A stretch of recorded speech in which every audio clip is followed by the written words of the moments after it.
Hello and welcome, grade 8s. So this week we're going to be working on rivers, shivers, and givers. So we only have 2 days this week, and then this assignment is actually going to continue into next week. So you have this week and next week in order to complete this assignment. Our main focus is really on rivers, and so this is going to be the page where you see the video explanation, and then if I move forward, here's our learning intention. So your job is to describe landforms on Earth that either store river or transport water.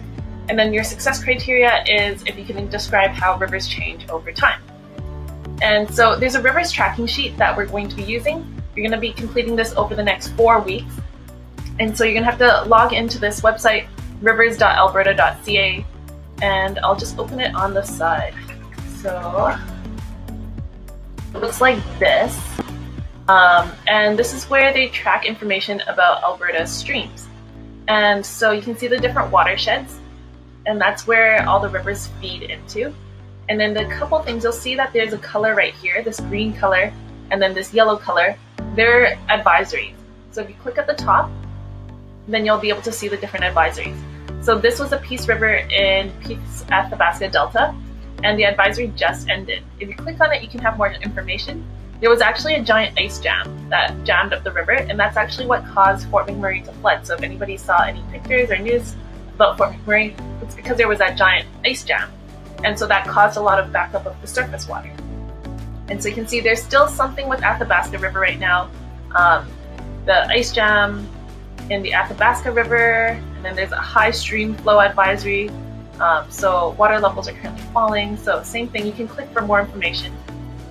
And then the 2 rivers that we're going to track are going to be the ones in Edmonton. And so the main river running through Edmonton is, of course, our North Saskatchewan River. So if you zoom in, a little bit too far. If you zoom in, you can see the North Saskatchewan River cutting through the middle of our city. If you click here, you can get the information. And so you can see a quick summary right here. The water level is 4.199 meters. And the river flow right now, as I'm checking it, is 408.48 meters, or sorry, cubic meters per second. If you click here, you'll see a table. And so the table actually is every 5 minutes. So you can get pretty accurate information as you go through the day. And then the other one we're going to be tracking is closer to Vernon Barford. This is our White Mud Creek. So the White Mud Creek, you can see, is actually much deeper than the North Saskatchewan River right now. It's 5.6 meters, but the flow is much slower, so 3.68 cubic meters per second.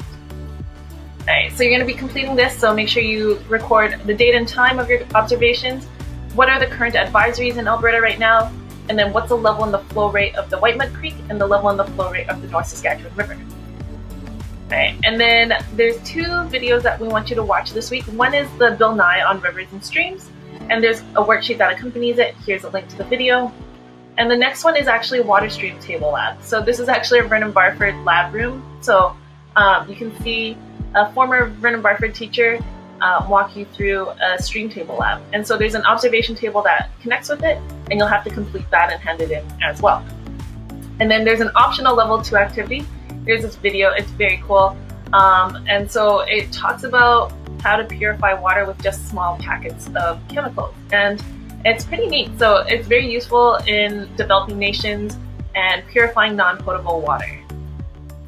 And then a summary sheet. So next week you're going to hand in your Bill Nye worksheet, the lab activity worksheet.